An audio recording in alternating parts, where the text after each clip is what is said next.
नमस्ते भाभी जी। अनबू, जरा ये गॉगल्स निकालो।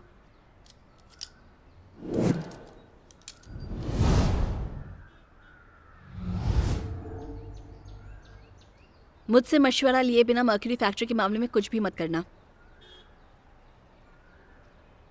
ये मेरे भाई की आखिरी इच्छा थी। तुम चाहती हो मैं उसे पूरा ना करूं? नहीं, बस अभी मत करो। तो कब? बोलो ना। जब सब मर के उसी जमीन में दफन हो जाएंगे तब?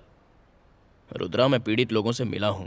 अगर तुम भी उनसे मिलती तो ऐसी बात नहीं करती। हमने अगर ये मामला अभी उठाया तो लोग इसके बारे में भूल जाएंगे। मैंने पार्टी में तुम्हें मिनिस्ट्री देने की बात की है। तुम बस मेरी बात सुनो ताकि अगला इलेक्शन भी हम ही जीतें। मैं पॉलिटिक्स में किसी मिनिस्ट्री या पोस्ट के लालच से नहीं आया। मैं यहाँ बस 2 वजह से आया हूँ। पहली, फैक्ट्री के काम को अंजाम देने के लिए। दूसरी, मेरे भाई के कातिल को ढूंढ के उसको मसलने के लिए। मुझे कोई नहीं रोक सकता, ना ही तुम और ना ही पार्टी हाईकमांड।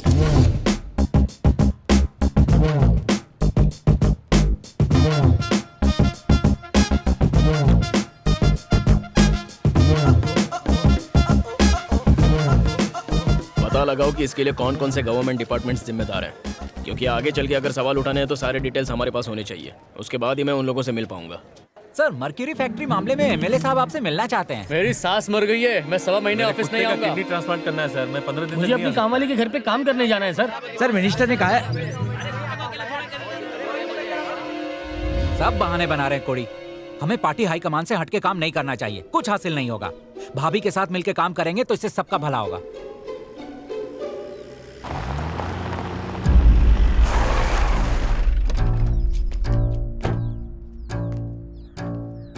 क्या हुआ अनबू?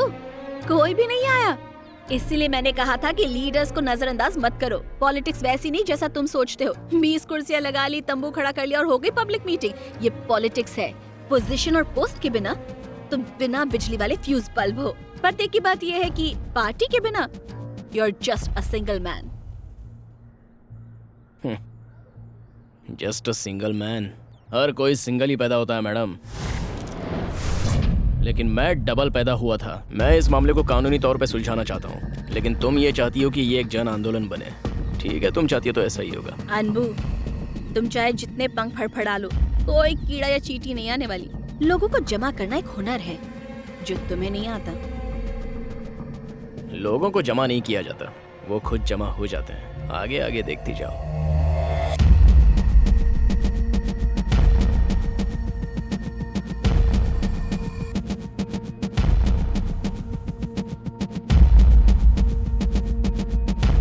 बेटा, WHO की रिपोर्ट ये साफ साफ कहती है कि मर्क्यूरी दुनिया का सबसे जहरीला पदार्थ है। जमीन में दफन होने के कुछ सालों बाद मर्क्यूरी मिथाइल मर्क्यूरी में बदल जाती है, जो मर्क्यूरी से भी कई गुना ज्यादा खतरनाक होता है। मर्क्यूरी से क्या बीमारियां हो सकती हैं ये तो आपने इस वीडियो में देख लिया। अब इस वीडियो को फॉरवर्ड, शेयर, लाइक और कमेंट करने से काम नहीं चलेगा। उसका कोई फायदा भी नहीं है। मैदान में उतरना पड़ेगा डट के। If we all come together, if we all join our hands, we can still make a difference. अगर आप में से किसी को भी समाज की रत्ती भर परवाह या फिक्र है, just give me a ring.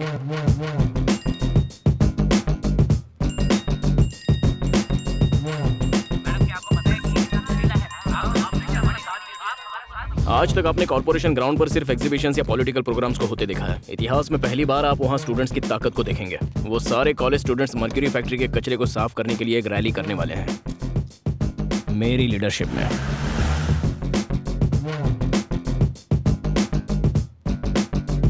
Madam, इस पर्चे पर मेरी फोटो किसने लगाई? सिर्फ पर्चा देखकर शौक लग गया? पहले वहाँ तो देखिए मैडम।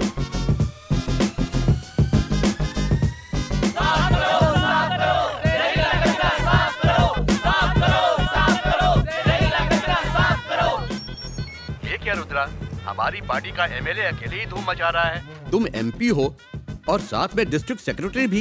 ये तुम्हें करना चाहिए था।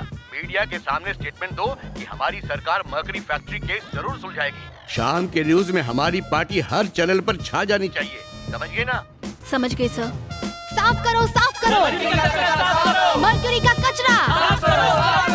चलो चलो, पीछे सब लोग, आइए मैम। एक छोटी सी नुक्कड़ सभा से शुरू हुआ मुद्दा अब एक जन आंदोलन का प्रचंड रूप ले चुका है। इसका श्रेय जाता है हमारी ज्वाला एमपी रुद्रा के सपोर्ट और गाइडेंस को। तुमने कहा था कि मैं चाहे जितने पंख फड़फड़ा लूं लेकिन इस आंदोलन में कोई नहीं आएगा, लेकिन अब तो तुम्हें भी स्टेज पर आना पड़ा। Mic mic. स्टूडेंट्स द्वारा उठाया कोई भी मुद्दा नाकाम नहीं हुआ है। वैसे ये मुद्दा भी कामयाब होकर रहेगा। मर्क्यूरी के कचरे को साफ किया जाएगा और जो लोग इसके लिए जिम्मेदार हैं उनके खिलाफ सख्त से सख्त कार्रवाई होगी। बीमार और पीड़ित लोगों को भाषण बहुत ही अच्छा था। वैसे ये मसला पिछले 1 साल से चल रहा है। क्या आप बता सकती हैं कि ये कब तक हल हो जाएगा? देखो अनबू, मैं आदरणीय एमपी रुद्रा मैडम ने वादा किया है कि सरकार इस मामले को 1 हफ्ते के अंदर सुलझा देगी, लेकिन ऐसे नहीं। हम चाहते हैं कि मैडम ये खुद ही अपने मुंह से बताए। मैडम बताइए ना। मुझे कहते हुए ये खुशी मिल रही है कि हमारी सरकार इस मामले को 1 हफ्ते में हल करेगी। तो वैसे मैडम कोड़ी जिंदा है? कितनी बार आपसे कहा है, पॉलिटिक्स से कुछ नहीं होगा, कुछ काम धंधा ढूंढो। बकवास मत कर। जब देखो बड़ बड़ बड़ बड़। किसी कोने में चुपचाप पड़ी रहे, वरना अपनी माई के चली जा। ए वीरा, इतना गुस्सा अच्छा नहीं। तो क्या करो? वो 1 हफ्ते में केस बंद कर देगा। फिर क्या पार्टी क्या करेगी ये बता। देख, मैं ये पहले भी कह चुका हूँ, इस बार अगर मैं जेल गया तो अकेले बिल्कुल नहीं जाऊंगा। तुझे और नेताजी को भी घसीटूंगा। वीरा, मुझे लोगों की जुबान को बंद करना अच्छे से आता है। तू बस देखते जा, आगे आगे होता है क्या। इस जगह को देखकर कुछ याद आया?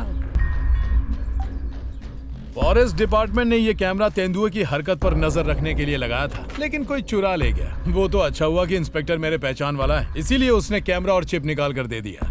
अपनी कीमत बताओ। अभी अभी तो पावर में आई हो और अभी से इतने तेवर, इतनी जल्दी मोल भाव करने लगी। क्या चाहिए वो बोलो। हम कोड़ी से पीछा छुड़ाना चाहते थे। अच्छा हुआ कि तुमने हमारा काम कर दिया, पर अब उसका भाई नाक में दम कर रहा है। वो अनबू मर्क्यूरी फैक्ट्री का मुद्दा फिर से उठा रहा है। अब उसे भी खामोश करने की जरूरत है। बात को समझ रही हो ना? आदरणीय एमपी रुद्रा मैडम ने वादा किया क्या बंदा है। मैंने अपनी 40 साल की राजनीति में ऐसा बंदा नहीं देखा। अंकल जरा सुनो, मैं तो यहाँ तुम्हें पिछले 40 दिनों से ही देख रहा हूँ और तुम 40 सालों की बात कर रहे हो। फिरकी ले रहे हो क्या? नहीं सर, वो तीसरे पेज पर। पेज 3 किसकी फोटो छपी है? वही तो मैं आपको बता रहा था। अंकल पिछले 3 घंटे से फोटो ही देख रहे हो। सच बताओ, पार्टी ऑफिस में पेज 3 के फोटो देखने आते हो ना? सर। तेरी तो, चलो निकलो। चाय हमारी पीता है, पर चाय वाले को वोट डालने की बजाय ऑपोजिशन वाले को वोट डालता है।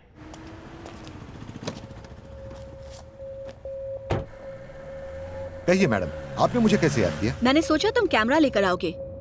मैं रूलिंग पार्टी की एमपी हूँ, किसी दिन मिनिस्टर भी बन जाऊंगी। सोचो तुम्हारे लिए क्या कर सकती हूँ। तुमने एक सुनहरा मौका गंवा दिया। जिंदगी में मौके खुद बहुत कम दस्तक देते हैं। शुक्र है मेरी वजह से तुम्हें दूसरा मौका मिल रहा है। अब जरा सोचो, अभी तुम एक मामूली इंस्पेक्टर, पर एडीएसपी, डीएसपी और एसपी भी बन सकते हो। पर मेरा कहना मानना पड़ेगा। बताइए क्या करना है? कमल राव का खून। महा डरपोक आदमी हो तुम, आखिर इंस्पेक्टर कैसे बने? क्या करूं मैडम, जब वो कमल गैंगस्टर था तब मुझे देखते ही सलाम ठोकता था। अपने जीजा की वजह से पॉलिटिक्स में क्या घुस गया, अब मुझे उसको सलाम ठोकना पड़ता है। मैंने सोचा था साथ मिलके कुछ काम करेंगे, लेकिन ये तो मुझे ही मामू बना रहा है। अब आपका साथ मिल गया तो उसका भी बंदोबस्त कर दूंगा मैडम। उसकी मौत मेरे ही हाथों लिखी है। बताइए मैडम, कहाँ मिलेगा वो हमें? उसे ढूंढने की जरूरत नहीं पड़ेगी, वो खुद हमारा इंतजार कर रहा है। दूसरी गन लेना, सर्विस गन नहीं। इसे यूज करो। हेलो सर, एमएलए साहब यहाँ आए थे। गायब कैमरे को लेकर हमें बहुत खरी खोटी सुनाकर गए सर। अरे क्या यार, तुम लोग एक एमएलए को नहीं संभाल सकते? उसको बोल सीधा मेरे से बात कर।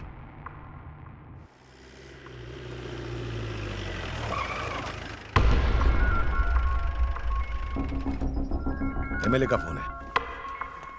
स्पीकर ऑन करके बात करो। जी नमस्ते सर। कहाँ है तू? मैं जरा कुछ काम से बाहर। हाँ, कहाँ है बोलना। कोयम्बतूर से पोलाची आ रहा हूँ। 5 बजे तक वहाँ पहुँच जाऊंगा। ठीक है, आते ही मुझसे मिलना। Okay sir. बोलता कोयम्बटूर से पोलाची आ रहा है, लेकिन मुझे ट्रेन की आवाज सुनाई दी। कोयम्बटूर से पोल्लाची की कोई ट्रेन है ही नहीं। करेक्ट, वो अभी पोलाची रूट पर होगा। कहता है 5 बजे पहुंच जाएगा, यानी इसके मुताबिक वो अभी पछानी के पास होगा। लेकिन उसने झूठ क्यों बोला? जरूर कुछ छिपा रहा है। तू उसके घर जा, मैं वहां पे जाके देखता हूँ।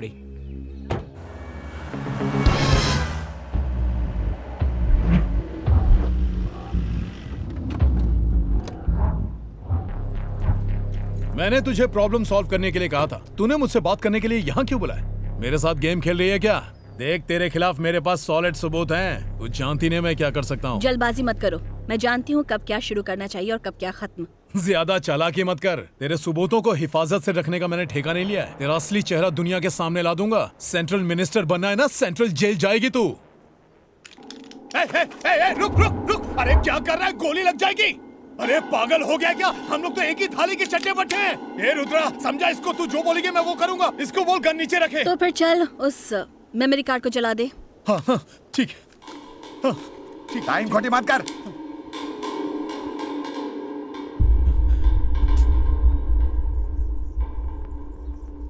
ए, जला दिया, अब तो खुश है ना तू?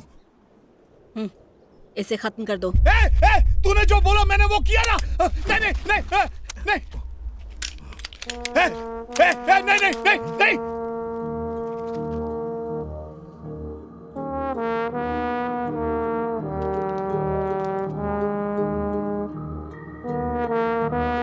क्या करूं मैडम? जब वो कमल गैंगस्टर था तब मुझे देखते ही सलाम ठोकता था।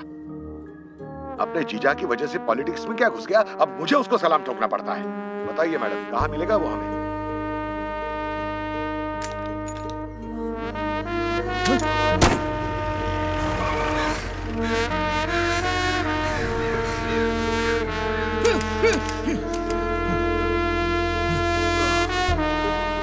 अगर मैं बंदूक से गोलियां नहीं निकालती तो तू अब तक मर गया होता।